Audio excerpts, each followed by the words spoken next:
આજે તો મમ્મીને મારે ઇમ્પ્રેસ જ કરી નાખ્યા છે. મમ્મી તમારા માટે આજે શું બનાવું ને ડેઝર્ટમાં? તમે કયો આજે બનાવીશું?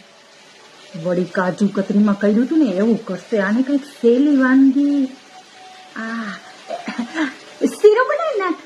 મમ્મી તમારે શીરો ખાવો છે? કાંઈ વાંધો નહીં, આજે તમારા માટે શીરો બનાવીશ. હમણાં ગઈને હમણાં તમે ખાલી બસ મને ફટાફટ માફ કહી દો.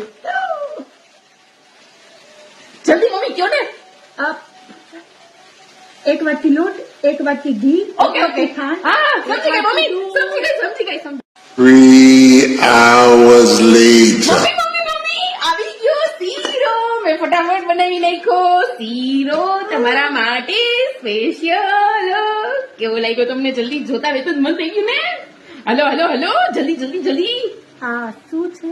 શીરો તમારા માટે. તમે કીધું ને એમ બનાવી નાખો ફટાફટ.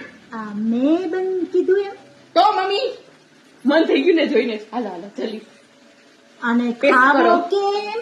હવે મમ્મી યાર તમે હવે આવડ્યા જ છે. તમને શીરો ખાતા નથી આવડતું એ મારે તમને કહેવાનું પ્લેટમાં લઈને. હા નહીં તો જય શ્રી કૃષ્ણ.